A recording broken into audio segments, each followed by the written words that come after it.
statements has concluded. Questions without notice. The member for Sydney. Thank you, Mr Speaker. Mr Speaker, my question is to the Prime Minister. In the Prime Minister's Closing the Gap report this year, the Prime Minister appears in a photo at Frigon Anungu School in the remote APY lands. Can the Prime Minister confirm that Frigon Anungu School will lose over $100,000 next year compared to actual funding it received in 2015? Why use these kids for a photo opportunity and then cut funding to their school, one of the most disadvantaged in the nation? Members on my right. The member for Goldstein. The Prime Minister has the call. Well, thank you, Mr Speaker. I thank the honourable member for her question. Mr Speaker, the work that is being done by the teachers in the APY lands is extraordinary, and I was honoured to be in their company and in the company of their children. Member for Jagga. And our government, my government, is providing more funding to support schools and particular children in remote areas, Indigenous students, than ever before. Now, the honourable member has a habit of producing statistics in the House. I'll take her question on notice and I'll return to it later in the course of question time. The member for Durack. Member for Durack has the call. Thank you. Thank you, Mr Speaker. My question is to the Prime Minister. Will the Prime Minister advise the House on the importance of updating our citizenship laws so that they reflect Australian values, including in my electorate of Durack? The Prime Minister has the call. Thank you, Mr Speaker. I thank the honourable member for her question, and she knows, as all honourable members should know, that our values, our Australian values, are what defines us. And I hear scorn from the opposition. His scorn from the opposition. You would think, amidst all of their calls for bipartisanship, you would think that we could at least be united on a commitment to standing for Australian values and calling on those who seek to acquire the most important office in our country, Australian citizens, who seek to acquire that should make a commitment to our Australian values. And we get sneers from the opposition. Well, Mr Speaker, it was not so long ago that the member for Watson felt that not only should people who seek to become Australian citizens make a commitment to respecting Australian values, but people who seek to have a visa to come to Australia. Mr Speaker, see, he said in 2006, the member for Watson, who denounced our citizenship law changes, denounced them now. 2006, he said it was just snobbery. Well, he wasn't.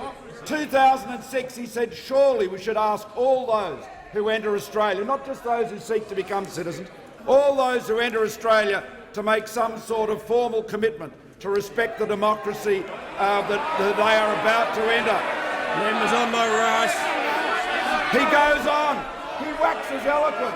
You'd think I'd pick this up out of one of Peter Dutton or my speeches, Mr Speaker. We should not be afraid, goes on the member for Watson, to tell the rest of the world we're proud of the nation we've built, and we want everyone who lives here, even if only for a short time, to respect the place and obey our laws. Well, Mr Speaker, that's what he was saying then. Now he says it's snobbery to ask people to respect our values.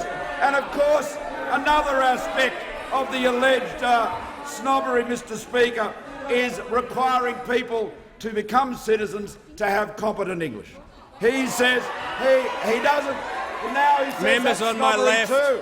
Well, back in 2006, he criticised the Howard government, and he said, the member for Watson, we need stricter English-speaking requirements for people wanting to work in Australia. Politicians aren't paid to watch the world, said the young member for Watson. We're meant to see the problems and fix them, not The any Prime longer. Minister's time has concluded. Members on both sides, the Leader of the Opposition has the call. Thanks, Mr Speaker. My question is to the Prime Minister. The Prime Minister's schools policy is marked by division, chaos, confusion. Public schools hate it, Catholic schools hate it, government's own members hate it. When will the Prime Minister simply withdraw this rushed legislation, go back to the drawing board and stop $22 billion worth of cuts to schools? The Prime Minister has the call. Mr Speaker, we may well ask when the Leader of the Opposition will stop spreading falsehoods about $22 billion that he never had. His fantasy money, his funny money.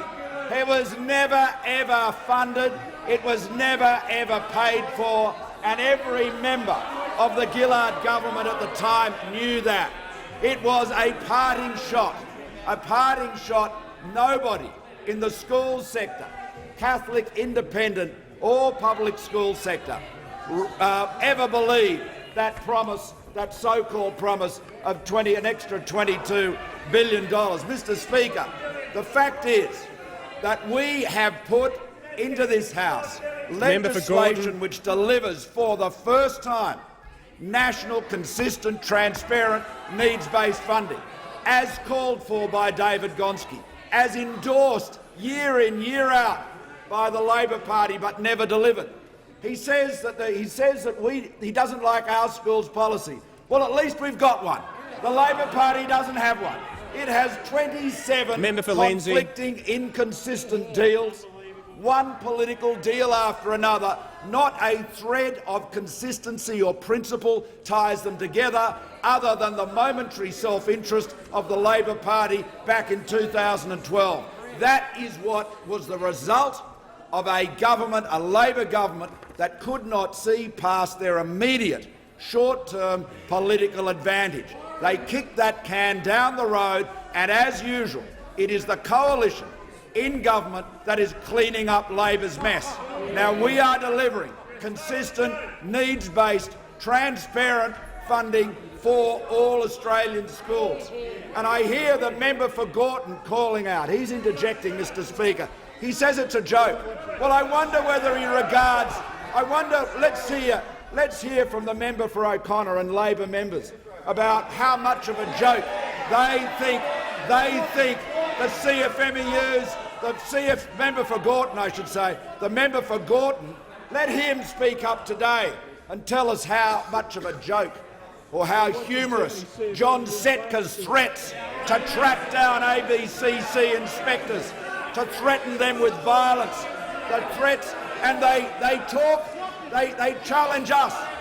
They challenge us because we say we should be proud of Australian values, and they sit in this House representing and funded by a union which defies the rule of law, which threatens officials of the Commonwealth with violence, at a rally at which the Leader of the Opposition sent a letter encouraging them to keep up the fight.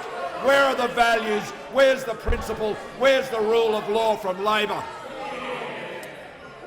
Members on both sides, the member for Whitlam, the member for Barton. I refer members to my statement yesterday. Don't expect to be warned before you're ejected. The level of interjections is far too high. The member for Cunningham will resume her seat. The call goes to my right, and that is to the member for North Sydney. Thank you, Mr Speaker. My question is to the Minister for Immigration and Border Protection, and my sympathies to him and other Queenslanders in advance of tonight. But will the minister update the House on steps the government is taking to strengthen the requirements for Australian citizenship? Why are Australian values and the English language important, and is the minister aware of any alternative approach? The member for Cowan is warned. The member for Lindsay is warned. I haven't called the minister yet. Minister has to call. Thank you very much, Mr Speaker. Now, not that I'm offended by that scarf, but Queensland by 10 tonight, no question. So, Mr Speaker, it wasn't as popular as I thought in this chamber, but we had plenty of Queenslanders here. Now, Mr Speaker, I want to say a couple of things in relation to the government's proposal around tightening up of our citizenship laws, but it hasn't been a very good 24 hours for the member for Watson. As the Prime Minister pointed out before, things haven't been very good for our friend, have they? This is just this morning's paper, which points to a couple of conflicting statements made by the honourable member opposite, because what we're trying to do, Mr Speaker, is we are trying to say to the Australian public through this debate, and we have asked for bipartisan support from Labor, we want to make sure that Australian citizenship remains the cherished prize that it is. We want to make sure that people who are coming to become Australian citizens have a competent level of English proficiency.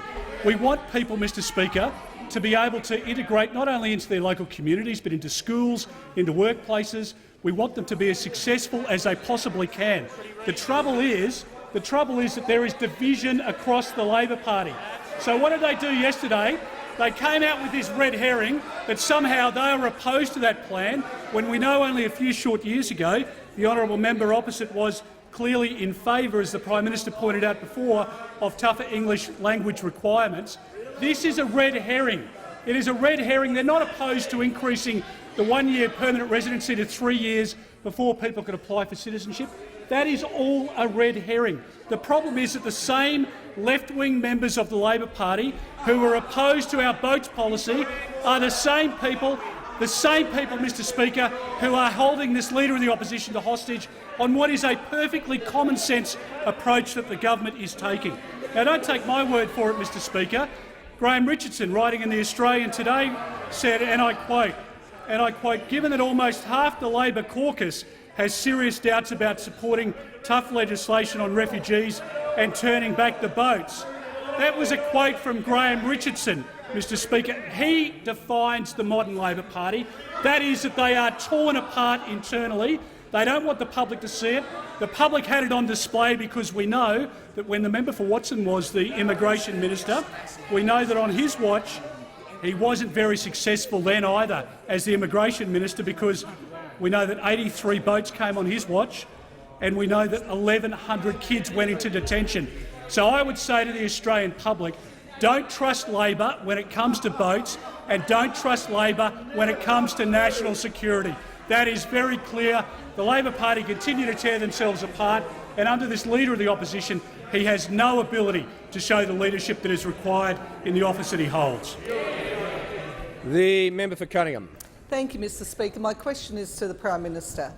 Data released by the New South Wales Government shows that because of the Prime Minister's $22 billion cut to schools in the electorate of Gilmore over the next 2 years, over $1.3 million will be cut from Nowra East Public School and over $890,000 will be cut from Sanctuary Point Public School.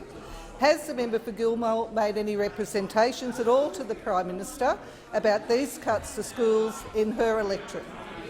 I'm ruling that question out of order. I'll say it's very clearly out of order because the Prime Minister is not responsible for the statements of other members, whether they've made representations or not. The Manager of Opposition Business. I get that. The Manager of Opposition Business, I'll hear out of deference. Members on my right will cease interjecting. The member for Gilmore will cease interjecting. Thanks, Mr Speaker.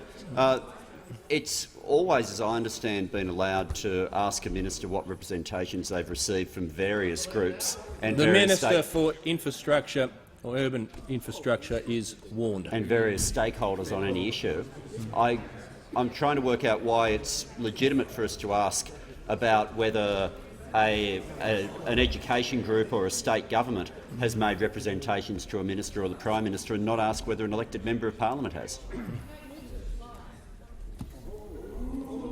The member for Gilmore will cease interjecting.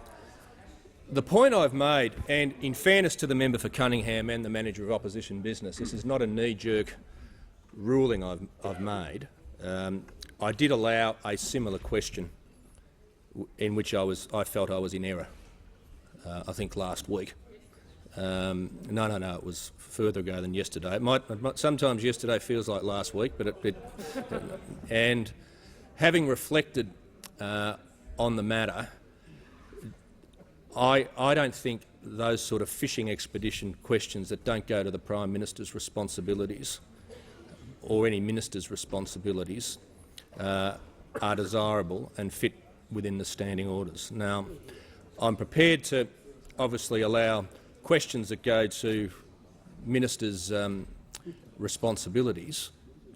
I am, but on this occasion, I just don't feel that those questions are within the standing orders. I really don't. The member for Cunningham. Mr. Speaker, it's a different position. Would I be able to rephrase the question, perhaps? I'll give the member an opportunity to rephrase the question. I thank the Speaker. Mr. Speaker, my question is to the Prime Minister. Data released by the New South Wales Government shows that because of the Prime Minister's $22 billion cuts to schools in the electorate of Gilmore over the next 2 years, over $1.3 million will be cut from Nowra East Public School and over $890,000 will be cut from Sanctuary Point Public School.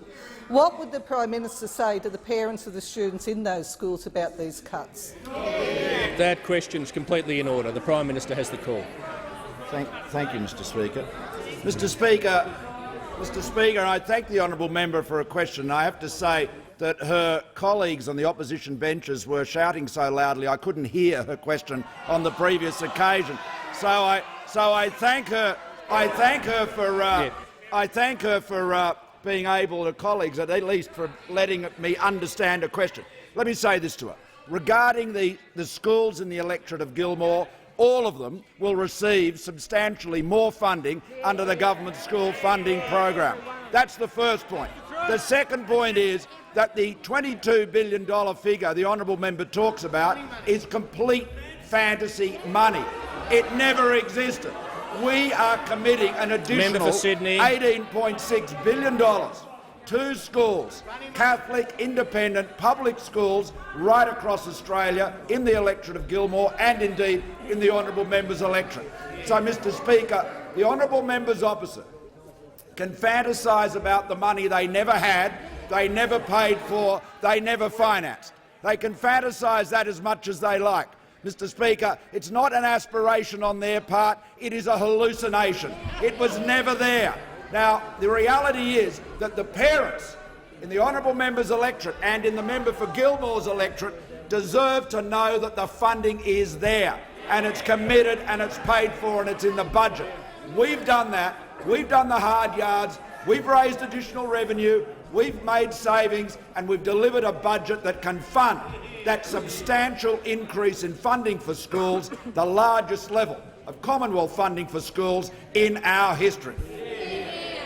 Just before I call the member for Indi, I just want to welcome some people to question time, and I'm pleased to inform the House we have joining us in the gallery today His Imperial Highness Prince Amias Salisi, President of the Crown Council of Ethiopia and former Chief Minister of the Northern Territory, the Honourable Shane Stone ACQC. On behalf of the House, I extend a very warm welcome to you both. I would also like to inform the House we have in the gallery former Senator the Honourable Alan Ferguson. On behalf of the House, I extend a welcome to you as well. And I'd also like to inform the House we have a special visitor joining us from the Parliament of the Republic of Fiji, the Honourable Ioana Sarui Ratu, Minister for Agriculture, Rural and Maritime Development and National Disaster Management. And while I'm at it, I'd also like to inform the House we have a delegation from the Carlton Football Club here today, led by the President, Mark Lagutashe. On behalf of the House, I extend a very warm welcome to you all. The member for Indi. Member for Indi has the call. Thank you, Speaker. My question is to the Minister for Infrastructure. Minister, in 2016, the government commissioned an independent review of the Regional Development Australia program to make recommendations on the future scope, structure and delivery model of RDAs. I understand that the government received the final report of the independent reviewer, the Honourable Warwick Smith, in January. Minister, RDAs have the ability to play a crucial part in the inquiry into the regional development and decentralisation, which has been undertaken by the House of Representatives. But to do this, they need certainty about their future.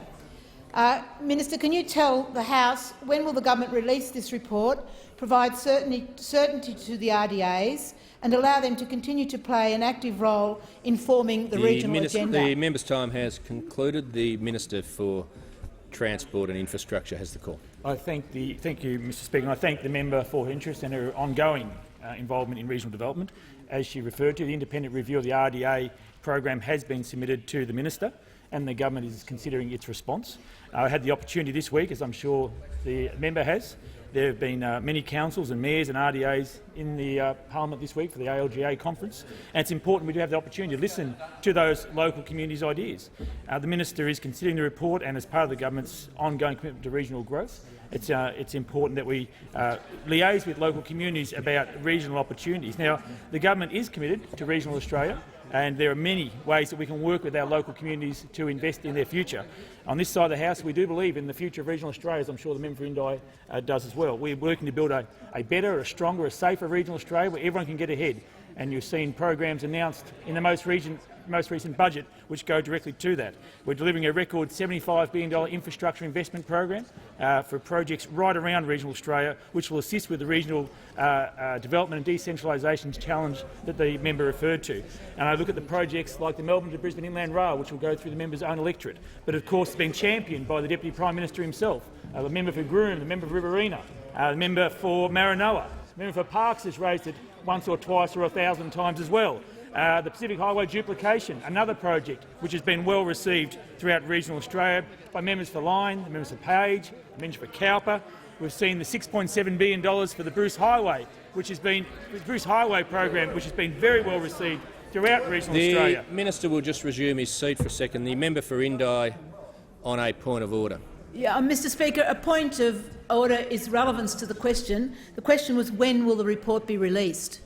The member for Indi does make a valid point of order in as much as that was one question, but there are a couple of questions in her 45-second question. But I do direct the Minister to that part of it. Refer to decentralisation and regional development opportunities and the role of the RDAs in that, and I acknowledge that the Minister has received the report and is considering it, and the government is considering its response as we speak. But she did refer to opportunities for regional growth in her own electorate. There are commitments being made by the Turnbull-Joyce government, commitments that have seen the Great Alpine Road upgrades progressing, the Kiewa Valley Highway upgrade, the North East Railway line receiving $100 million. Her local councils received $14.5 million through roads recovery, because we've committed to those programs like roads recovery, roads black spots, bridges renewal, mobile phone black spots, all these programs which are delivering for regional communities. So I say to the member for Indi, get on board. Get on board this team. I say to the member, get on board this team. This is the team that stands up for regional Australia. The Turnbull-Joyce team actually stands up for regional Australia. Don't be like the Leader of the Opposition. Don't be like the Leader of the Opposition who can't decide whether he barracks for the Swans or the Magpies. You've got to pick a team. A member for Kooyong picked a team. He picked the Blues. You've got to pick a team, member for Indi. This Turnbull-Joyce team is delivering for regional Australia, and you should get on board. Yeah. The member for Brisbane. Thank you, Mr Speaker. My question is to the Minister for Foreign Affairs. Will the Minister update the House on recent terror attacks overseas and steps this government is taking to keep Australians safe both here and abroad? The Minister for Foreign Affairs. Thank you, Mr Speaker, and I thank the member for Brisbane for his question. Mr Speaker, the world is witnessing a wave of hate-driven and brutal terrorist attacks, particularly over the last 2 months. And in fact, this morning we learned that there had been another terror incident overnight in Brussels, and a short while ago we learned that ISIS-linked gunmen tried to take a school hostage in the southern Philippines, about 200 kilometres south of Marawi. Mr Speaker, in Afghanistan, a truck bomb killed 90 people in the capital of Kabul. This is just in the last few weeks. In Iran, ISIS fighters attacked the parliament and a shrine. In Iran, terrorists attacked civilians and killed, amongst others, a young Australian girl in Baghdad. In Somalia, civilians and soldiers have been killed by the ISIS-linked al-Shabaab. In Mali, a hotel resort, was attacked by terrorist fighters linked to al-Qaeda. And in France and Britain, we've also seen recent attacks. In the United Kingdom alone, 4 terrorist attacks in the last month. And of course, we all recall the tragedy on London Bridge when 2 Australians were killed. And just 2 days ago, worshippers at a London mosque were attacked, thus adding to the cycle of violence. In our own region, in the last couple of weeks, Indonesia has suffered a number of terrorist attacks. In the Philippines, the armed forces are battling to retake the city of Marawi, and this is following a month of fighting insurgents and ISIS-inspired militants. And of course, in Melbourne, there was an attack by an ISIS-inspired killer, bringing to 5 the number of terrorist attacks that we have suffered in Australia since September of 2014. Mr Speaker, the Australian government is doing everything we can to keep Australians safe here and abroad. We are fighting with the coalition forces. We are sharing information with countries in our region. We are monitoring foreign terrorist fighters. We are cancelling their passports so that they can't travel overseas, and we're monitoring their activities. We're also working very closely with nations in our region on counter-terrorism so that we can destroy these terrorist organisations that are seeking to destroy our people and our way of life. There's also a humanitarian cost, and yesterday I announced that the Australian government would provide $1 million to the Philippines to help support those who are besieged by terrorists in the southern Philippines. The Leader of the Opposition. On indulgence, the opposition seeks to rise to support and endorse the remarks of the Foreign Minister. The list that she read out of terror incidents and murder and evil around the world, including less so, but certainly in Australia, reminds all of us in this place that there are some things more important than some of what we argue about. So we acknowledge the remarks. The member for Dobell. Thank you, Mr Speaker. My question is to the Prime Minister.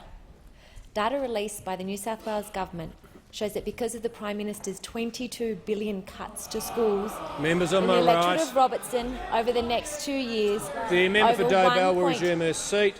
The member for Mackellar is warned. And the member for Dobell will begin her question again from the beginning. Thank you, Mr Speaker. My question is to the Prime Minister. Data released by the New South Wales Government shows that because of the Prime Minister's $22 billion cut to schools, in the electorate of Robertson over the next 2 years, over 1.8 million will be cut from Brisbane Waters Secondary College and over 640,000 will be cut from Edelong Public School. What would the Prime Minister say to the families with children at these schools? The Treasurer has the call. Mr Speaker, I thank the member for her question and the Prime Minister giving me the opportunity Members on to both respond, sides. Mr Speaker, because the truth is in the electorate of Robertson and in the electorate of Dobell, funding for all schools is going up, Mr Speaker. It's going up, it's not going down, Mr Speaker. And the problem with the premise of the member's question is it's all based on an untruth, Mr Speaker, because the funding Labor promised was never there.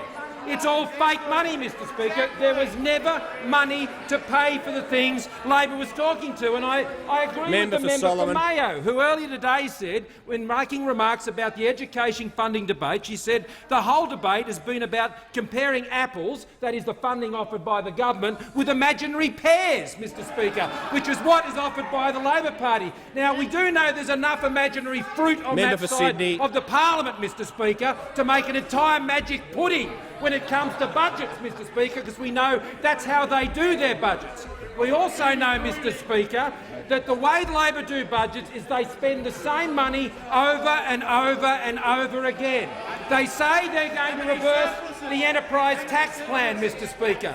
By doing that, they say they're going to fund not just budget repair, not just schools, not just retaining the AAA, not just the NDIS, not just health and hospitals, not just universities, and indeed foreign aid, Mr Speaker. And the Shadow Treasurer yesterday said he doesn't like hypothecation of revenue to specific purposes. The reason he doesn't like to do that is he can't spend the money 6 times, Mr Speaker. He can only spend it once. You can only spend it once. It's fake money the Labor Party are talking about, Mr Speaker. It's fake money backed up by fake promises, and the Australian people are tired of that fake money and fake approach of the Labor Party, Mr Speaker. It's no coincidence that the Leader of the Opposition's initials are BS, Mr Speaker, because he's a fraud.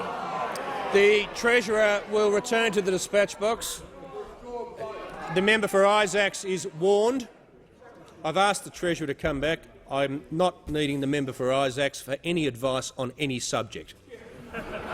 The Treasurer will withdraw both statements. The member for Ford has the call. Thank you, Mr Speaker. And my question is to the Minister for Defence Industry, representing the Minister for Employment.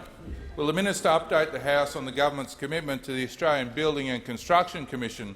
And is the Minister aware of any opposition to the return of the rule of law to the building and construction sites around the country? The Minister for Defence Industry. Thank you, Mr Speaker. Well, Mr Speaker, I thank the member for his question. Mr Speaker, what more evidence does the Leader of the Opposition need that he has to deal with his CFMEU problem? It's extraordinary, Mr Speaker, that yesterday the Victorian Secretary of the CFMEU, John Setka, said of the Australian Building and Construction Commission inspectors, "Let me give a dire warning to the ABCC inspectors. Be careful what you do. We're going to expose them all. We'll lobby their neighbourhoods. We'll tell them who lives in that house. They'll not be able to show their faces anywhere. Their kids will be ashamed of who their parents are." Mr Speaker, John Setka, a man who was being praised yesterday by the member for Bendigo in this House, has uttered un-Australian terms. They're reprehensible terms. They're intimidation of the worst kind, Mr Speaker, and it's remarkable that they would be defended by anyone. Now, the member for Grayndler, he knew what to say, Mr Speaker. He was on radio with me this morning. He said the idea that people should be targeted is completely reprehensible. He's absolutely right, Mr Speaker. All the Leader of the Opposition could manage, was I and Federal Labor dissociate ourselves with what was said. No condemnation of the CFMEU, no condemnation of John Setka, simply trying to hang on to his umbilical cord-like attachment to the CFMEU and John Setka and their money.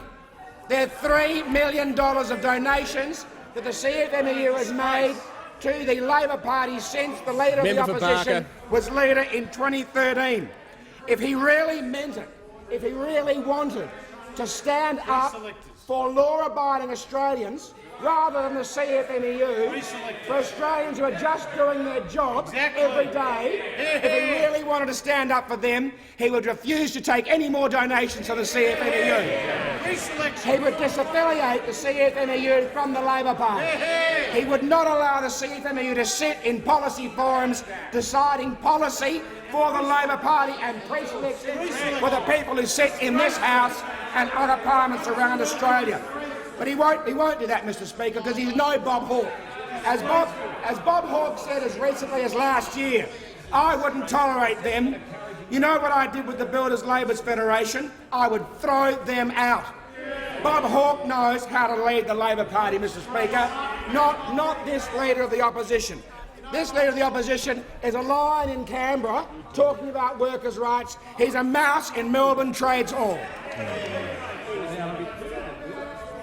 The member for McEwen is warned. The member for Lawler has the call. Thank you, Mr Speaker. My question is to the Prime Minister. According to the National Catholic Education Commission, St Teresa's Catholic Primary School in the electorate of Corangamite will have to increase its fees by as much as $2,841 because of the Prime Minister's $4.6 billion cut to Catholic schools. Why is the Prime Minister making parents of Catholic school children pay more while giving millionaires a tax cut in just 10 days' time? The member for Goldstein. The Prime Minister has the call. Thank you, Mr Speaker. I thank the honourable member for a question. Mr Speaker, the Labor Party continues to try to persuade Australians that the money they never had is somehow or other being taken away. They know, and we know, that everything they said about schools was an exercise in hypocrisy. They claim to care about the students. They claim to give a Gonski. They said they were going to support needs-based funding, and then they did 27 separate inconsistent deals, treating students dramatically differently from one state to another, from one deal to another. They did that, and then they offered money which they never had. They mocked the students of Australia. Labor disrespected the teachers of Australia. They mocked them and they disrespected them. We are standing up for the children. Our focus, we have one vested interest, Mr Speaker, and it's the children of Australia. We're not representing education bureaucrats or union officials. We're representing the children and their parents who want them to get ahead. And they need to know that there is a consistent national needs-based funding model. That's why it has been endorsed by David Gonski. That's why it's been endorsed by the members of his panel. That's why one educational leader after another is calling on the Senate to support it, because they know it's fair, it's consistent and it delivers the funding where it is needed. And as for the honourable member's question, right across the electorate of Corangamite, schools are receiving more funding under our model, every single school. And Mr Speaker, let me say, this is what we will be delivering. Under an additional funding from that which was set out in the budget last year.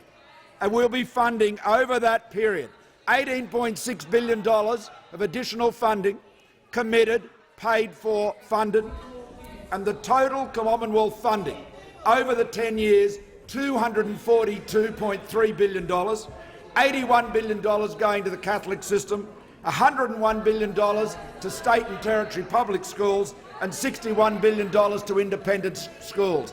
That is our commitment, the highest level of Commonwealth funding for schools ever, on a funding model that is fair, consistent, national, needs-based and transparent. Labor talked about it but never did it.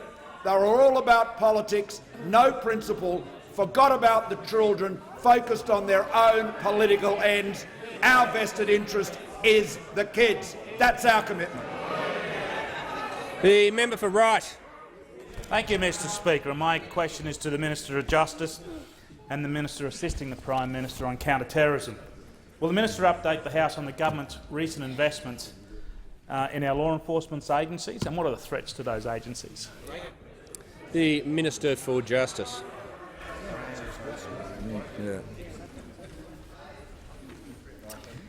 Well, thank you, Mr Speaker, and can I thank the member for WRIGHT for that question. Now, in this year's budget, the government has invested a further $321 million in the Australian Federal Police, and this money will go to 100 additional intelligence experts, over 100 tactical response and covert surveillance operators, and almost 100 forensic specialists to advance our fight against crime and terrorism. Member for Hotham. This is the largest investment in the domestic capability of the Australian Federal Police in over a decade. And no government is more committed to the Australian Federal Police than this one. But we've been reminded just yesterday that not everybody shares our commitment to the Australian Federal Police. The member for Burnt will leave under 94A. The Victorian Secretary of the CFMEU, John Setka, viciously attacked the men and women of the Australian Federal Police. Now, I won't go through all of the disgusting things that this man said about the people who are protecting us, but just let me give you a flavour about what he said. Setka said the federal police supposed to be protecting us from terrorism. What an expletive job they're doing at the moment, these expletive morons. He then went on to attack the independence of the Australian Federal Police, labelling them a political police force and calling them Howard's henchmen and Turnbull's henchmen. Now, who is this guy, John Setka? This guy has a rap sheet of a career criminal. He has been convicted or charged of 40 separate crimes, including and very importantly, 5 counts of assaulting police officers. And this guy and the union he runs is a factional ally of the Leader of the Opposition. He's a factional ally and an integral part of the Leader of the Opposition's political machine. So much so that he was a guest of honour at the Leader of the Opposition's election night party.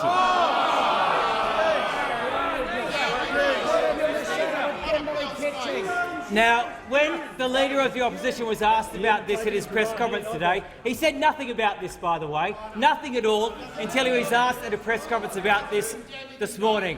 And he said that he repudiates the remarks and that he disassociates himself from the remarks of this man. Well, if you want to repudiate the remarks of John Setka, if you want to repudiate the CFMEU, stop taking their money. $3 million have been given by the CFMEU to the Labor Party since the member for Maribyrnong became Leader of the Opposition. Stop taking their money. Stop having them as an integral part of your political machine. And stop inviting them to your parties. The Manager of Opposition Business. I just seek leave to table a transcript from the Leader of the Opposition which begins with the words "I repudiate" in the strongest possible terms what was said yesterday. Granted? Is leave granted? Leave is not granted. You missed that bit. Members on my right. Members on my right. The Leader of the House. The Leader of the House will cease interjecting. The Prime Minister, the Leader of the Opposition. Thank you, Mr. Speaker. Genuinely. My question is to the Prime Minister. I refer to this 1:30 p.m. press release from the National Catholic Education Commission, which states concessions, real or imagined, won't fix the problems with this rush legislation. It calls on senators to vote against a plan that will not deliver needs-based funding. Why is this Prime Minister punishing parents who choose to give their children a Catholic education with this rush legislation? Why won't he take it back to the drawing board and start again? The Minister for the Environment and Energy, representing the Minister for Education. Well, the Leader of the Opposition should know the best about how much the Catholic sector is benefiting out of the Turnbull government's education plans, because in the seat of Maribyrnong, St Bernadette's School in Sunshine North, a Catholic school, will get, under the Turnbull government's education plan, an extra $8.5 million, Mr Speaker. St Peter's School in Keilor East, also in the member for Maribyrnong's electorate, now he turns his back, will get an extra $9.7 million, Mr Speaker. And we know that the Catholic sector right across the country will be a big beneficiary of the Turnbull government's plan. But finally, the Leader of the Opposition says about getting messages about how to vote on this bill. Well, Diane Fogo, AM, a former president of the Australian Education Union and former vice president of the ACTU. She wrote to all senators yesterday. This is the former president of the Australian Education Union and a former vice president of the ACTU. This is what she had to say. I cannot in all conscience stay silent when there is an opportunity to change the current school's funding regime for a better one. This is one of the most crucial potential improvements for funding for public education in decades, Mr Speaker. So the Leader of the Opposition will tell the Catholic sector that he's the Messiah, but we really know he's just a very naughty boy. The Manager of Opposition. The member for Lawler. The Manager of Opposition Business. The minister was quoting from a document which had funding for specific Catholic schools, and I'd ask that he table the document he was quoting from. Was the minister quoting from a confidential document? Was the minister quoting from a confidential document? No. The minister? Minister says he's quoting from a confidential document. The member for Flynn. Thank you, Mr Speaker. My question is to the Deputy Prime Minister, the Minister for Agriculture and Water Resources. Will the Deputy Prime Minister update the House on new export markets for Australian agricultural exporters, particularly red meat processors in my electorate of Flynn? What are the obstacles in the viability of this industry and the jobs it creates for hard-working Australians? The Deputy Prime Minister has the call. Well, Mr Speaker, I thank the honourable member for his question and note the honourable member's hard work in such things as making sure we drive ahead with the Rookwood Weir, trying to get a new dam built in central Queensland. Very important. Not getting much support from the Queensland Labor Party up there to the honourable member, none at all. They're pretty hopeless. But the honourable member understands all about what it's like to do a day's work. He's been a fettler, he's been a miner, he's been a truck driver. He understands what it's like to work, and he understands how important blue-collar jobs are. Blue-collar jobs are. I note up in the gallery I've got Peter Petty. He's been a farrier. He's knocked a few sets of shoes on horses. He's got Greg beside him there, and Mick Pearce. All people who have done a day's work. It's very important because we want to stand up for people who actually go to work and do a job. They mightn't have gone to university, and they mightn't have been a union official. They mightn't have had the luck of becoming a teacher, but they get a job as a manufacturing worker. And to do that, of course, you're going to need either cheap wages, and we don't want those, or cheap power. Cheap power. I don't know. And the member for Grainler, I don't know whether the member for Grainler has ever worked. I don't think the member for Grainler has ever done any work. He tries to be the bobber boy. He's more the St Mary's Cathedral boy. That's the member for Grainler. But he can't even get a question, the member for Grainler. But it's very important. It's very important that we understand the markets that we are opening up, especially the member for Gorton will leave under 94A. China, because we've really turned around the price of cattle. We've turned around the price of sheep. We've made sure that our rural exports have increased by 29% since the Labor Party was in government, and we're doing everything in our power to make sure that we get affordable and reliable power, especially to the people of North Queensland, where youth unemployment is at 20%. Youth unemployment is at 20%. You think that the Labor Party, especially those around Townsville, would be standing up for cheap power. You think those around Townsville would be talking to the Leader of the Opposition to make sure that he can say these words, coal-fired power, but he won't. He won't. It's not possible for him to say those words. He doesn't believe in those words. He doesn't believe in labourers, especially around Townsville. He doesn't believe in labourers around Townsville at all. You know that.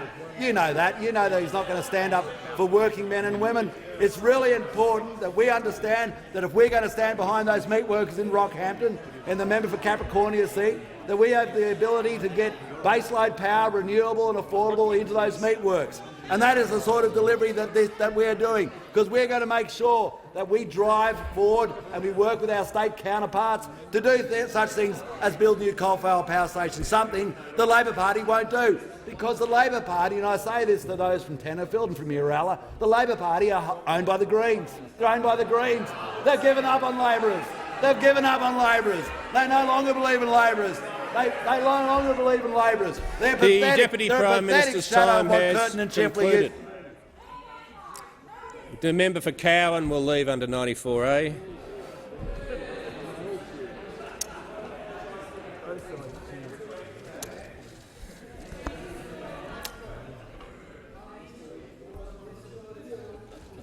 The member for Sydney. Thank you, Mr Speaker. My question is to the Prime Minister. On Monday in question time, the Prime Minister claimed funding for students with a disability in Tasmania would not be cut by 1/3 or $12 million in 2018. And yesterday the Prime Minister again refused to admit he was cutting their funding. Has the Prime Minister now seen this answer to a question or notice issued by his own Education Department which confirms his cut? Will the Prime Minister now admit that he misled the House on Monday, or is he really so arrogant that he can't admit he got it wrong? The Prime Minister has the call. Thank you, Mr. Speaker. The honourable member will be pleased to know that total Commonwealth funding in Tasmania will grow from an estimated $409 million in 2017 to $427 million in 2018. By 2027, the Commonwealth schools funding will grow to $594 million. Commonwealth per student funding over 2018 to 2027 in Tasmania is estimated to grow 4.1% on average per year. Now, Mr. Speaker, as far as funding for disabilities, students with disabilities, what is happening is that there is a move to a national measure of funding for disabilities. At the moment, each state has a different measure of disabilities, and there is a shift, which is appropriate and has been well supported, to the NCCD, nationally consistent definitions of funding. What that is going to mean is that the number of students in Tasmania will increase who will be funded for disabilities, but they will be funded at different levels. So instead, the honourable members would stop shouting. I can give them some information if they have any interest in it. At the moment, the students in Tasmania are funded at the same level regardless of the level of disability, whether it is what's described as supplementary, substantial or extensive. Under the nationally consistent level, the funding percentage, the loading for students with what is described as a supplementary level of disability is 42% in primary, 33% in secondary. At a substantial level of disability, it's 146% in primary, 116% in secondary, and for extensive disability, it's 312% in primary and 240% in secondary. So that is the reason for the change, Mr. Speaker. It is a nationally consistent measure, and what it means is that more students in Tasmania and indeed across the country will be receiving supplementary support, additional support for disabilities, but it will be done on a nationally consistent basis. So comparing the funding from under the government's nationally consistent plan, which has been agreed to by the jurisdictions, comparing it with what is happening at the moment is not comparing like with like. That's the point. It's consistent and it's transparent. And I might say, in reference to something that used to be very close to the honourable member's heart, it is needs-based. It's needs-based. She used to like that.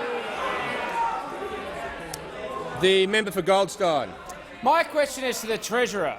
Will the Treasurer update the House on the importance of a stable and secure energy network to the Australian economy? What are the impacts of higher electricity prices and a less stable supply on job security and the hip pockets of hard-working Australian families like those in the wonderful electorate of Goldstein? The Treasurer has the call. I thank the member for Goldstein, and I appreciate his interest in this very serious topic of energy affordability and security for Australians. And, Mr. Speaker, the Turnbull government is on the side of Australians who want to have affordable and reliable and sustainable access to energy in this country. And that's why in the budget we outlined a 5-point plan to put downward pressure on electricity prices in this country, to secure our gas supplies, to get a fair deal for energy customers, to change the rules that are driving prices up by reforming regulations, to invest in maintaining baseload energy security regardless of where that source of energy comes from, and to invest in low-emissions technologies. Mr. Speaker, this is a real plan.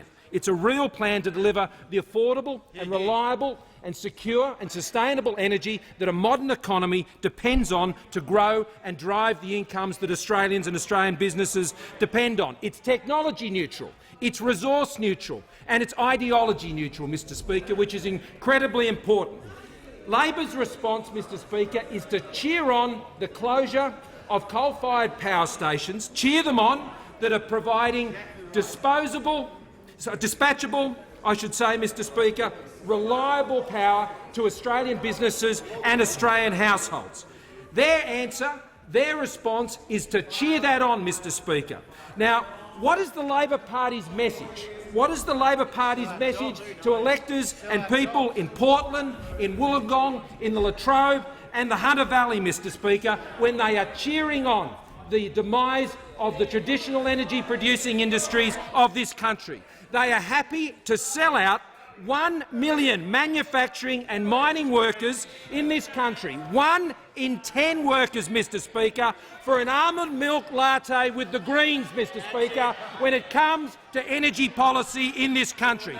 And they are embarrassed about it, Mr Speaker. They are embarrassed about their policies which are driving up prices. And we all remember the Shadow Treasurer's train wreck interviews when he was being forced to admit that the Labor Party has a 50% renewable energy target which will only drive up prices for businesses and householders alike. When Patricia Vakarvelis was asking about this target, he said, "Well, Patricia, what we're saying is that you can't just you can legislate a target, right? But that doesn't achieve the target. What achieves the target is the policy we've indicated. There's a renewable energy target which is in effect," and she thankfully interrupts him and says, "So why wouldn't you also?" And then the transcriber says the Shadow Treasurer exhales heavily. I'm not surprised, Mr Speaker, that he would exhale heavily, because he can't bring himself to admit to the policy that the Shadow Treasurer now supports, which is rising electricity prices. Has concluded. The Leader of the Opposition. Thank you, Mr Speaker. My question's to the Prime Minister. This morning it's reported that a Liberal Party member and a mother of a child at Corpus Christi Catholic Primary School has said about the government's cuts to Catholic schools, and I quote, "I can't begin to describe how disappointed I am with this government right now that we're being hung out to dry by our own MPs." Why is the Prime Minister hanging the parents of school children out to dry just because they choose to send their children to a Catholic primary school? The Prime Minister. Well, thank you, Mr Speaker. The funding for all school systems increases over the 10 years that we've set out, $18.6 billion in total. Funding for Catholic schools over that period is $81 billion and increases over that period by $3.4 billion in total. These are substantial increases across the Catholic systems, across Catholic students across Australia will receive substantial increases in funding. That is a fact. The proposition that there is a cut is absolute nonsense. It is based on the fantasy figures of the Leader of the Opposition. Now, the fact of the matter is that each of the Catholic systems will receive funding in a block, and they will have the ability to distribute it between their schools as they see fit. That is the fact. They'll receive it in a block. The way it is estimated by the government based on need is fully transparent.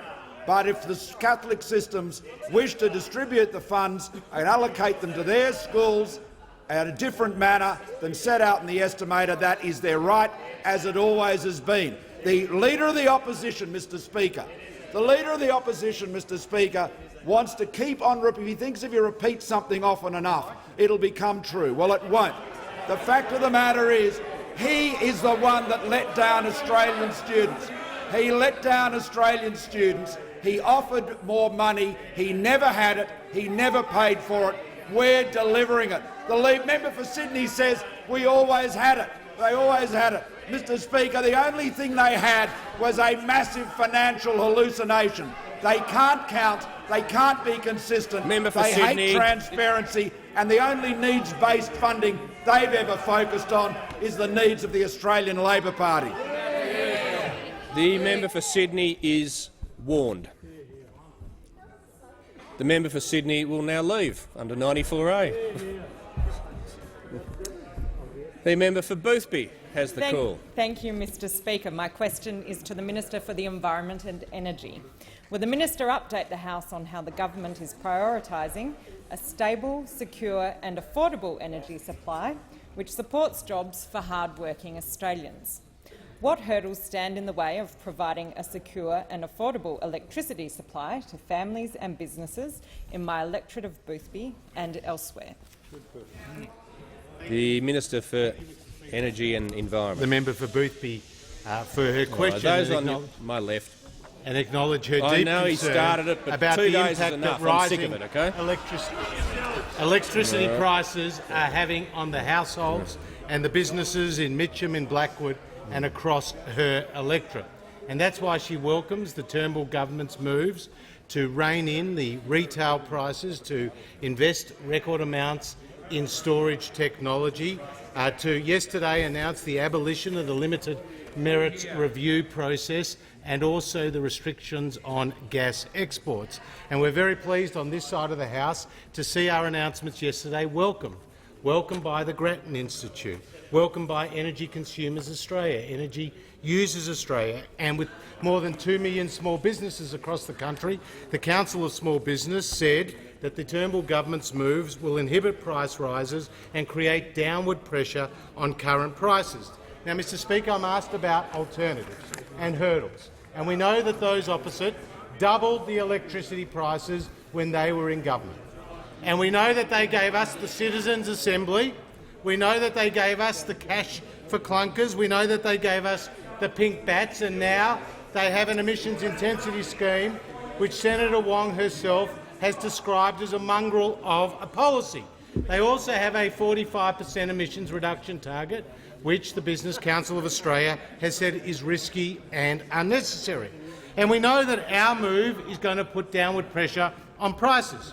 So when the member for McMahon went on Sky TV with David Spears, he was asked about his energy policies, and he was asked what would be the impact on electricity prices, to which he replied, well, no net impact to electricity prices. And then David Spears, being the very good interviewer that he is, said, what about the impact to the budget? What about the impact to the budget? This is what the member for McMahon said. And again, the electricity trading scheme post, you know, where some people, it cancels each other out. So yes. So yes, Mr Speaker. Now, Mr Speaker, we know that the Labor Party, we know that when they were in government, they doubled electricity prices. So while the alternative Treasurer of this country might be unintelligible, we know what the Labor Party's track record is, and that's for a less stable electricity system and higher prices for families and for businesses. The member for McMahon. Mr Speaker, my question is to the Prime Minister. Prime Minister, in just 10 days' time, nearly 700,000 Australians will have their penalty rates cut, while millionaires will get a tax cut. Given real wages are going backwards, will the Prime Minister use what's left of this parliamentary sitting week to stop millionaires getting the tax cut and stop ordinary workers getting their pay cut? The Prime Minister has the call. Thank you, Mr Speaker. Mr Speaker, every element of our program is designed to ensure that there is stronger economic growth and more jobs. Every element of it. We're reducing business taxes, and as the member for McMahon remembers very well, in the days when he was an author, his book can be acquired, Mr Speaker, any bookshop where remaindering occurs. Great piles of it are there. In Clive James' memorable verse, next to piles of the Kung Fu cookbook and other discards. But it's there. He advocated cutting business tax because he knew that it produced more investment and hence more employment. Well, he wants to roll that back. He wants to reverse that, Mr Speaker. And one of the things we know is that in Australia, Mr Speaker, we stand by the rule of law. We know that the rule of law protects the great and the small. It protects the small business. It enables them to invest with confidence. And Labor, on the other hand, Mr Speaker, is out there taking money and providing letters of endorsement, Leader of the Opposition, to the CFMEU's rally yesterday, in which John Setka, one of the Leader of the Opposition's major benefactors, indeed one of his controllers, threatened to follow, track, bully ABCC inspectors. Threatened to follow them, Mr Speaker. And it's important, Mr Speaker, to understand the length of the threats at this rally, at which a welcome keep up the good fight message was heard from the Leader of the Opposition. This is what he said about ABCC inspectors. We're going to expose them all. We'll lob into their neighbourhoods. We'll tell them who lives in their house and what he does for a living. And we'll go to the local footy club. We'll go to the local shopping centre. They will not be able to show their faces anywhere. Their kids will be ashamed of who their parents are when we expose all those ABCC inspectors. And he goes on to say that they're in for a big surprise. Mr Speaker, Setka, the Leader of the Opposition's friend and benefactor and controller, says, they say there's two things you can't avoid. I say there's three. One of them is taxes, one of them is death, and the other one is the construction unions. Because when we come after you, you'd better be careful. That's the sponsor of the Labor Party. That's the sponsor of the Leader of the Opposition. That's his benefactor. That's his controller. And what message does that send to business? What message does that send to Australians who want to invest and give someone a job? You have no rights unless you have the say-so of the Prime Minister's time has concluded. We're standing up to defy that. The Prime Minister's time has concluded. Members on my right, the member for Banks. Thank you, Mr Speaker. My question is to the Minister for Defence Personnel. Will the Minister update the House on the progress being made for Australia to host the Invictus Games in 2018?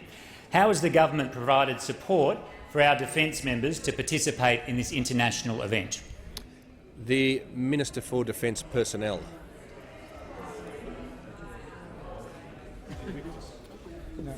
Thanks, Mr Speaker, and can I thank the member for his question. And I know that he is a strong advocate of serving defence personnel and our veterans.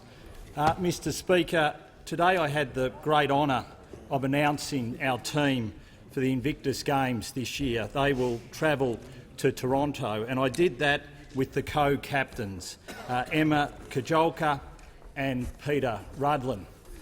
It is incredibly moving that today is the 7th anniversary of the tragic Black Hawk accident, where we lost 3 commandos in that accident. And during the press conference we paused, and I know I speak for all members of the House, in remembering those brave commandos who lost their lives 7 years ago. But it is also truly inspirational, Mr Speaker, because 3 of the commandos who were involved in that accident 7 years ago were announced as members of our Invictus Games team that will go to Toronto in October, including Peter Rudlin, who is one of the co-captains. And Mr Speaker, we deal with issues in this House and we deal with the trials and tribulations of life as they confront us. But to be there today with Emma and Peter, to hear about their stories, to hear about what they've been through and to see the inspiration and the way they are going about making sure that that team will go to Toronto and represent us as a nation is something that I know, when I speak for all members of this place, is nothing short of what is great about this nation. Mr Speaker, we also spoke about Australia hosting the Invictus Games next year in Sydney. And for those of us who were lucky enough to be there, and I know there were members from both sides of the House who were there when Prince Harry came over to begin the countdown for the Invictus Games being hosted in Sydney. The Prime Minister was there and spoke eloquently following Prince Harry and thanked him for his initiative in starting the Invictus Games and what it has led to in recognising those defence members, current and those veterans, who will participate not only in Toronto but in Sydney. And can I say, Mr Speaker, the competition for these spots is ferocious and is fierce. And I was lucky enough to have a go at the wheelchair rugby 2 weeks ago, and I can tell you they do not mess around once they get on the sporting environment. Every single one of those members who will represent us this year will do our country proud, and I know I speak for all members when I say we wish them the very, very best of luck. The member for Kingston on indulgence. Thank you, Mr Speaker. On indulgence, I'd like to join with the minister to congratulate those that have made the team for Toronto.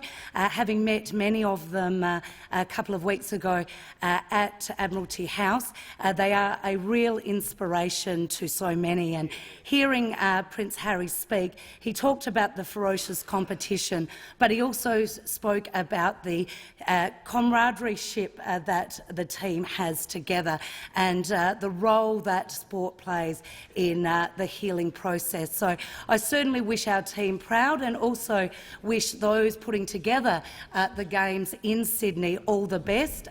Both our team and those organisers have the support of this House, this Parliament, and we wish them all the best. The Prime Minister. Thank you, Mr Speaker. I'll briefly add to an answer. The per-student funding for the Frigg and Anangu schools from the Commonwealth increases from $6,892 in 2017 to $7,307 in 2018, and by 2027 it will be $11,891. And that's per student, Mr Speaker. Mr Speaker, on that note, and with the great good wishes that all honourable members are sending our team in the Invictus Games. The Invictus means unconquered, and we wish them every good success in that they demonstrate that they are and always will be unconquered. All of those veterans, Mr Speaker, we wish them the best, and on that note I ask that further questions be placed on the notice paper.